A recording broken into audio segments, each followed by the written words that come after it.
Hey y'all, today we are making homemade Bisquick.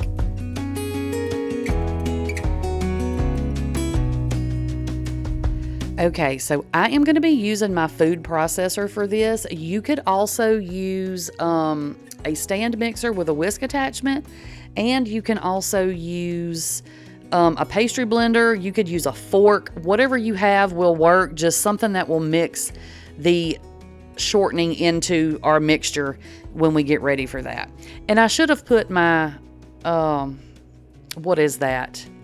My food processor, I should have put that part back onto the base, and that way I wouldn't have to worry about being so gentle and working around the hole in the middle. But hindsight, y'all, I don't know why I didn't think about it when I was actually doing it, but here we are. So carefully measure out 6 cups of all-purpose flour into whatever vessel you are putting it into, okay?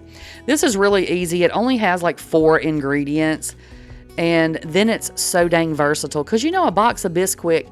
Now, if you're looking for recipes to make with this, okay, I am actually going to attach my 7-Up biscuit video to the end of this just so you'll have it right here together. That is the thing I make the most with Bisquick. I also use Bisquick in my buttermilk pie, which y'all saw, was it last week? But I will link that video, you know, for y'all here too, just so you'll have it if you want it. So now I'm going to add in 3 tablespoons of baking powder, and you're going to see me scoop a lot of times because I got the 2 tablespoons out and then I was at the very bottom of the can, so I kind of had to dig to make that last tablespoon. So that's why you see me scooping so many times right here at the end, because my spoon wasn't full, so I was trying to get the right amount.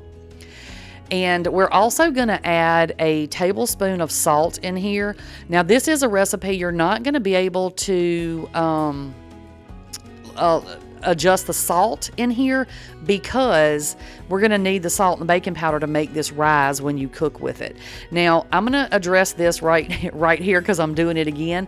You see when I'm like wiping off the counter, it looks like I'm just scraping everything in the floor. I'm not. I have a bag holder that attaches to the drawer in front of me, and I scrape everything into a bag.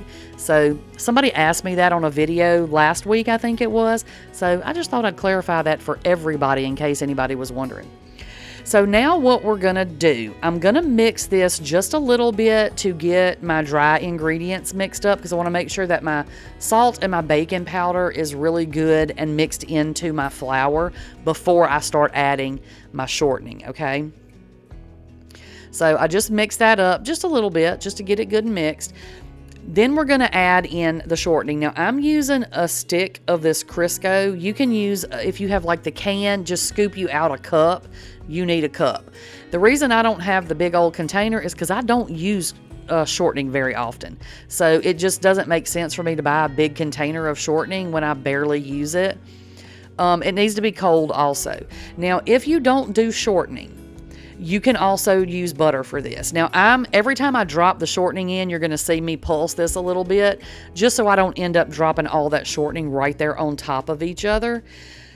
So, again, you can use shortening like I am, or you can use butter. You could also use ghee, or you can use coconut oil, whatever one you want to use. But I will tell you this, if you use shortening, you're going to be able to store this shelf stable in your pantry, your cabinet, on your counter, wherever you store your stuff, for about 6 months. If you use butter, you're going to have to store this in the refrigerator, and it's going to last you about 3 months, okay? But you can absolutely adjust this. If you don't use Bisquick that often and you just want enough to make a recipe, then you can absolutely just make enough to make whatever recipe. Just adjust the amount of ingredients. I will have the printable links for the Bisquick mix, for the biscuit recipe that you're going to see, and the pie printable. I will put all those down in the description box just so they're all right there together. If you're just like, I've got this Bisquick now, what am I going to make with it? You can also Google like the back of the Bisquick box or whatever that shows you like how you make their biscuits and pancakes and stuff. I don't know all the measurements for those because I don't really use it for that, but you can look those up. So you can also use gluten-free flour in this if it is a 1-to-1 swap, okay? It has to be the one that's like the what for what. It has to be the equal, you know. So anyway, I just thought I would give y'all a couple of options for that. And look, if y'all are enjoying these videos, make sure that you subscribe to the channel. Give me a little like, leave me a comment. It is completely free to interact with my videos. It is completely free to subscribe. My email address is in the description box. If you don't want to leave a comment, you can email me. You can message me over on Instagram. You can write me a letter. Whatever you want to do. Look, I'm here for y'all, okay? So anyway, I'm just going to let this mix up until everything is good and incorporated. It's going to be sort of the consistency of sand, okay? That's where it's going to be at. And look, I get a lot of questions about, you know, like the prices and stuff. I love every one of y'all, but sometimes I don't have time to sit down and figure all the math up on how much everything is. But I will have all, you know, you can look at what we're using compared to a box of Bisquick and figure out what it would cost in your area. Another thing that I was going to say is I will pop up the ingredient list for regular Bisquick for anybody who wonders why you would make it at home yourself, because now I know exactly what is in my mix, and it is not all the 50,000 ingredients that are in the stuff that comes from the store. So if you're looking to cut back on all the extra things that you don't need, this is a really good way to do that.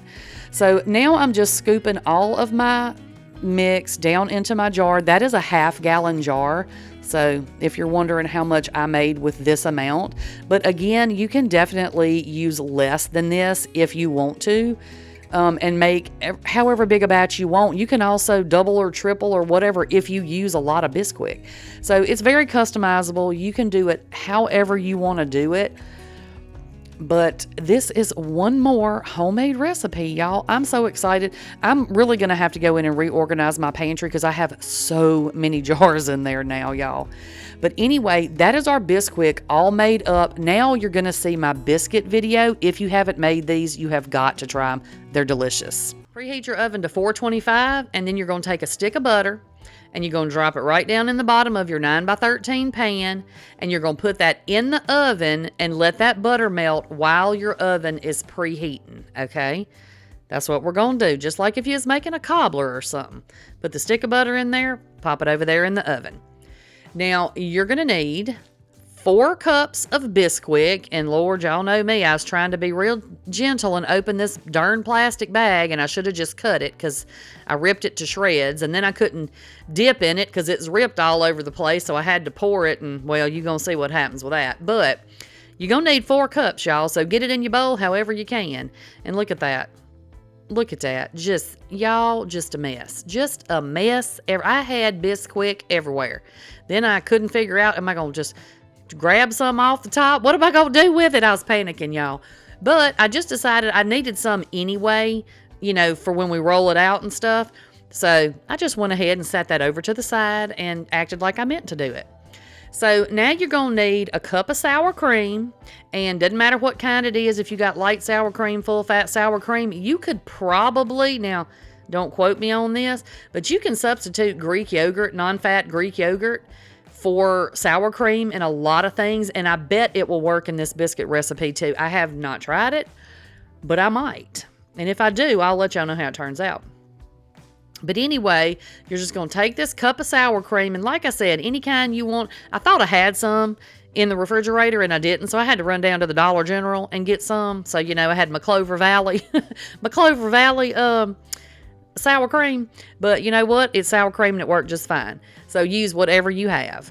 So I went ahead and decided I wanted to go ahead and mix this sour cream up just a little bit. Because, you know, like when you make regular biscuits, you kind of cut the butter into it.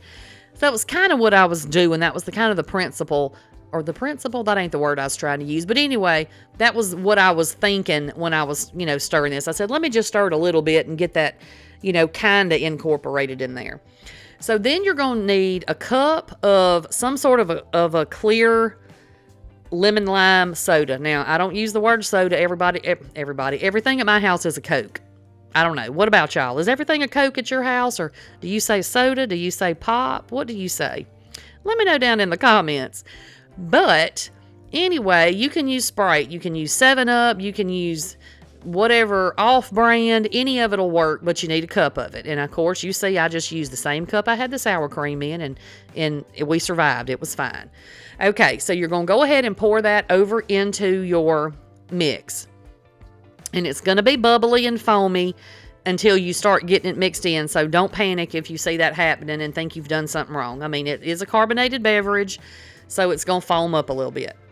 So you're just going to want to get that real good and mixed in until all of your Bisquick is good, you know, and incorporated in there. You ain't got a bunch of dry, you know, Bisquick. So then I'm going to take this handy dandy mat that I found, and I will link her right down in these in the description box for y'all, because I am telling y'all, I am singing the praises of this thing. I have made so many things using this thing. It has been a lifesaver. I hate them tile countertops, and every time I have to put flour on my counter, I either have to use something or I have to just scrub the darn flour out of the cracks in my tile countertop, and it's very annoying. So if you have tile countertops, or if you just don't like putting stuff directly down on whatever kind of counter you have, get you one of these mats. It's actually pretty cheap, and it's fantastic. It's non-slip and it's non-stick. So there you go. But I'll link it for y'all. Anyway, so what you're going to do is put a little Bisquick down on your surface. Then you're going to just dump your little dough right over in there, because it's super, super sticky.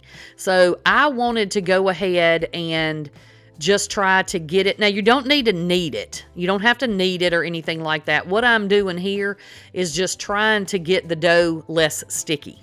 Okay. So I ended up using probably a total of 4.5 cups of the Bisquick, you know, when it was all said and done. And you'll see my dough sticks down to this mat, but I mean, all you have to do is just push it a little bit with your hand like I did, and it comes right off. Like, it's not a big goopy mess. Y'all, I'm telling y'all, this mat is fantastic. You got to get you one. So, anywho, what you're going to do, you want to go ahead and just, like I said, make sure your dough ain't sticky. Now, I didn't want to add a whole 4.5 cups to my mixture because I was afraid it would be too much. That's why I decided to go this route and do it like this. But y'all, look at that, how easy that just rubs right on off of there. Anyway, so start out with 4 cups and then add a little up to about 4.5 cups if you need it, okay? So I went ahead, and what I need to do is just pat this out, you know, into a little ball there. I add a little bit more Bisquick on here just to make sure that it's not going to stick when I start pressing it out, because we're not going to roll this. You don't need to roll it. It's very soft. You know what I mean? Like, you don't need to roll it. It's not thick enough that you need to do that. You can do everything with your hands. Does that make sense? I mean, you see me doing it. So anyway, add Bisquick if you need it, and make sure you're not sticking, because you don't want to cut these biscuits and then try to get one up and it's stuck down to the counter, you know. So press it out to about 1 inch thick. You don't want these super thin, because you want big fluffy biscuits, right? And when the trick to this, if you don't already know, when you're cutting biscuits out, go straight down with your biscuit cutter. Do not twist your biscuit cutter. If you twist it, you're going to risk sealing the edges of your biscuit, and then they're not going to rise as good, okay? Or they may not rise at all. So what you're going to do is you're just going to keep rolling this back up until you've gotten all of your dough used up and you've cut all your biscuits out. Now, I will also link these biscuit cutters down in the description box. It came with a whole set, little tiny ones all the way up. This is like the second largest one, I think. But anyway, they're really, really nice, y'all. And they're not expensive. I don't buy nothing that's expensive. So anyway, once you're ready to put your biscuits in, you're going to take your pan out of your oven that's got your melted butter in it. Your pan's good and hot. And then you're just going to place your little biscuits down. And I really should have just had 12 biscuits. I had one too thin. I had 2 little thin ones that should have been one big one. You know what I'm saying. Anyway, you're going to pop this in the oven for about 15 to 18 minutes until they're golden brown. Now, my oven cooks a little wonky, so the back side of mine didn't get quite as brown. I probably should have turned them around part way through, but you know what? They still were done. They were fine. So once they come out, while they're still really hot, you're going to brush them with some melted butter, because, you know, we don't have enough butter in there already. But brush them with some melted butter so they stay nice and soft. And y'all, I'm going to tell you, I don't know why I waited so long to make this doggone recipe. I wish I would have made this forever ago, because I don't think I'd have made biscuits any other way. They're so good. I mean, I don't know if I can even express to y'all how good these darn biscuits are. They're nice and brown and buttery on the bottom, and then they're super thick and fluffy. Look at that. Oh my gosh. Look at that biscuit. Now don't worry about that back edge. That was a little wonky edge back there. But look at that. It is so, they're light and fluffy. You don't even have to put butter or jelly or nothing on them if you don't want to, but they are good with jelly on them. So anyway, y'all, these are the biscuits, the 7-Up biscuits, 4 ingredients. You can't get any easier than this. You don't need any special equipment. So make sure that y'all try these and let me know how you like them. All right, y'all, so that is our homemade Bisquick mix. It is so easy to make and so much better than the stuff from the store. And now you know how to make some biscuits with it, some delicious biscuits at that. So that is all I have for y'all today, and I will catch y'all on the next one. Bye, y'all.